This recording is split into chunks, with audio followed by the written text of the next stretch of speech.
Ya Arhamar Rahimin, irhamna.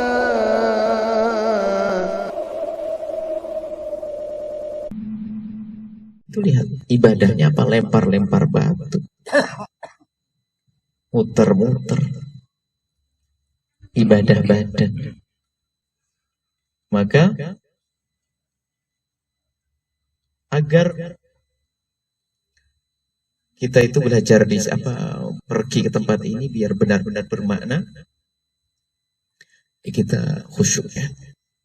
Kita sambil biarpun hanya beberapa menit dalam perjalanan saat itu kita menyadari kalau kita lagi berjalan di tempat yang Nabi dulu pernah berjalan. Kalau tawaf, Nabi dulu muter-muter di sana.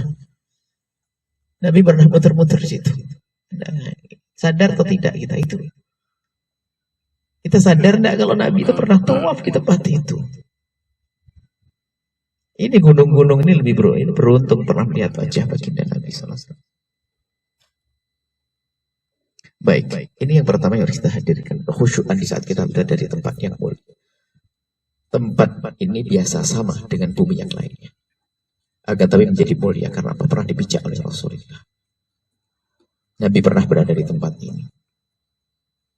Hajar aswad, batu. Sayyidina Umar berkata, hei Hajar, hei batu hitam, kau ini batu biasa. Kalau bukan karena Nabi pernah menciummu, saya aku tidak akan menciummu. Kalau Nabi tidak pernah menciummu, maka aku tidak akan menciummu. Ini. Jadi menjadi mulia karena ada urusannya dengan baginda Nabi Muhammad Sallallahu Alaihi Wasallam. Baik, ini adalah muqaddimah ya. Bahwasanya jangan sampai kita di tempat sini hanya sekedar lari-lari begitu saja, nggak ada rasa. Kita sadar kita berkhayal seolah-olah bersama Nabi, kita tawaf dengan Nabi. Baik, kemudian yang ingin kami sampaikan pada malam hari ini adalah kunci ya, mumpung kita tuh di tempat ini tuh, memang ini tempat terbuka hati.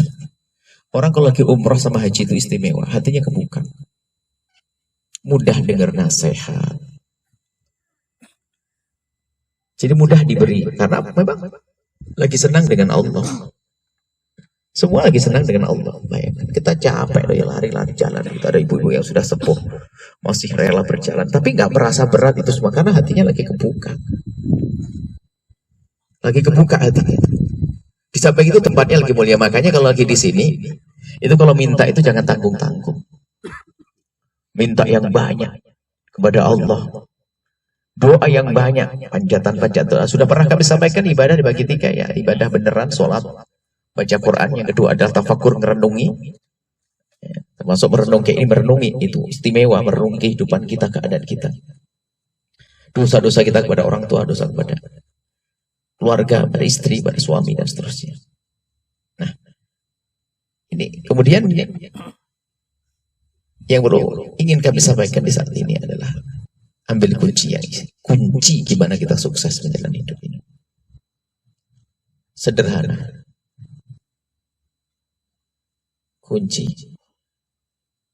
Kuncinya kita gunakan untuk menutup. Menutup apa? Menutup sifat iblis yang sombong waktu itu, untuk membuka sifatnya Nabi Adam yang gampang insyaf. Iblis itu hati-hati, makanya iblis itu sifat sombong. Nah, ini ternyata problem kita selama ini sombong itu saja. Problem kita itu paling berat itu sombong, sehingga kita susah menerima kebenaran. Diingatkan susah, mentang-mentang dia paling alim, susah diingatkan orang yang seolah-olah di bawahnya. Coba kalau kita amati problem kita ini, lihat.